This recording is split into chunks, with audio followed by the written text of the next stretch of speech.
Bionicle. Bionicles were so cool back in the day, dude. There were commercials and movies. I got, and there were also toys, which I kept one of. Well, some of them. I hope the rest of them's all right. Anyway, today we're gonna be playing Bionicle, the video game. So let's I don't know, play it. The game begins with a play about the great beings that sent them to Toa, these guys, to remove the darkness from the world and defeat Makuta. We then cut to a little guy who's running for his life from some bugs that shoot lasers. You will not harm the Matori while the power of Matanui still flows through my being. We are in great danger. Let us travel back to our Wahi and deal with Makuta's dark threat once and for all. Immediately after this, we're thrown into a lava level where we play as Toa Tahu, aka the red one. I will see to their safety. Why does his mouth gotta move like that, man? Kinda makes me want to stick a carrot in there. Anyway, this level plays out more or less as the tutorial. We learn everything from basic movement to jumping and combat, and by the way, combat in this game is strange to say the least. The weirdest part has gotta be the fact that every character we play has a melee weapon, be it a sword, axe, daggers, and yet we shoot magical balls at everything. Magic missile! Magic missile! Also, your attacks cost a resource that can be recharged by holding down square or blocking enemies' attacks. Blocking isn't too bad in this game. I just think it should have had a little bit of a larger window of use because it only stays up for about a quarter of a second. Your actual attacks, on the other hand, just suck. And I attribute that pretty much all to the fact that there's no proper lock-on system in this game. Your attacks will just miss a lot of the time. Really makes me wish I could just use the sword like a sword, but I guess that's asking a little too much. Anyway, we eventually reach the end of the level where we come across this boss room where 4 roly-poly looking dudes circle around you and blast you with lasers. Yeah, they were a cakewalk. Definitely didn't die to them 3 times.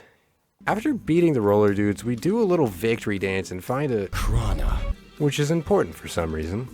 Mr. Red Bionicle heads to a snowy mountain where he meets up with his fellow white Bionicle, Kopaka. And it is also their weakness.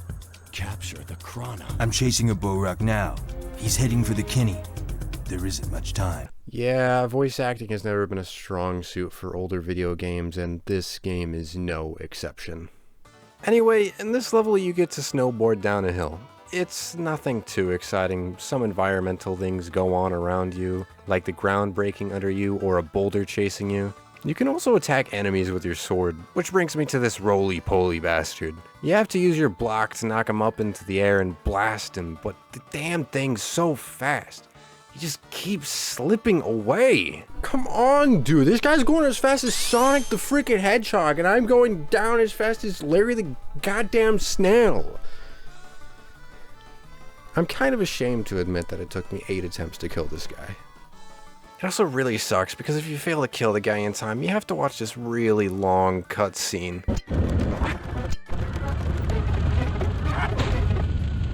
After dealing with that bloke, we find another Krana, where we're greeted with this cutscene where our characters go from N64 graphics to PS2 graphics?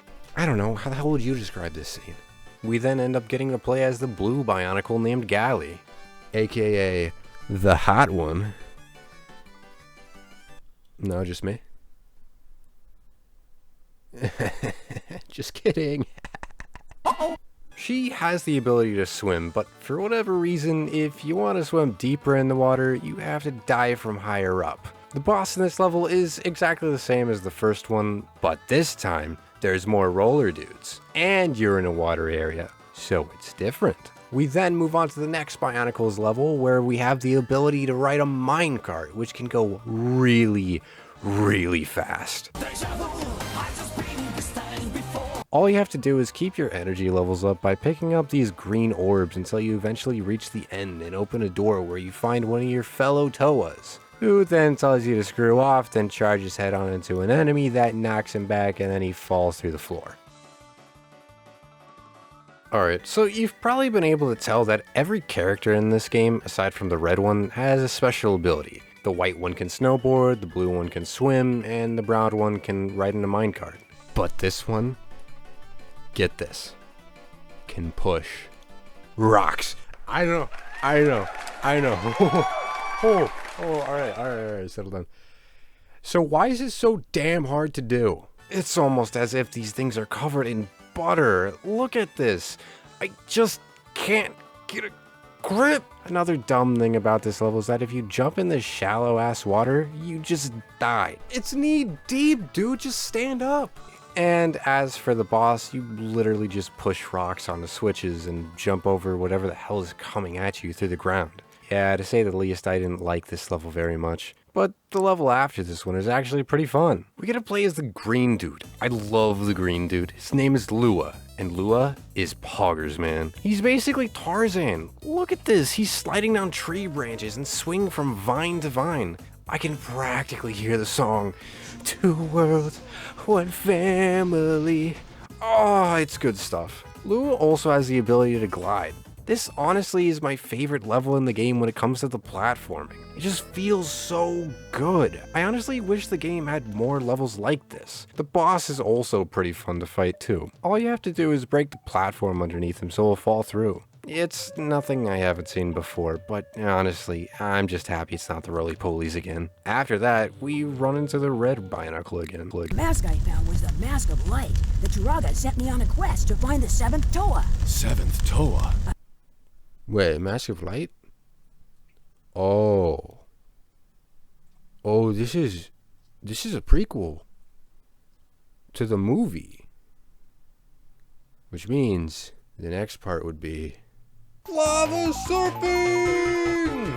It's kind of underwhelming, but hey, it's here. It's still cool. We basically race this jerk down the lava to reach the Mask of Light in time. And once we get the mask, we finally get to fight Makuta. This fight is great. It starts off with Makuta spawning in big groups of enemies that you have to take down, which I thought was going to suck, but I quickly noticed that my energy levels weren't going down, which made this a hell of a lot more enjoyable. We drop down a hole Makuta falls down and have to platform to 4 different locations in order to break his shield, then knock his attacks back at him. You cycle through this a few times, and each time becoming harder as platforms will begin to disappear and start shaking underneath you. To be honest, this has gotta be the best designed boss fight of the game. After defeating Makuta, we put the Mask of Light on him, and all is resolved as Light and dark are balanced. Anyway, that's Bionicle the video game. A game that has some good stuff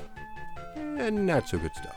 I don't really know what to think of this game. It's kind of a mixed bag when it comes to gameplay.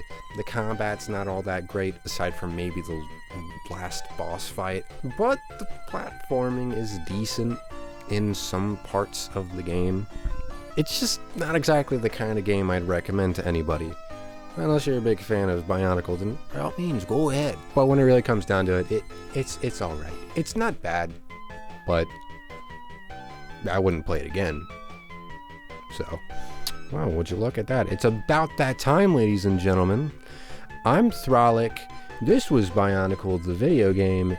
And have a good whatever the heck I don't know. Just bye.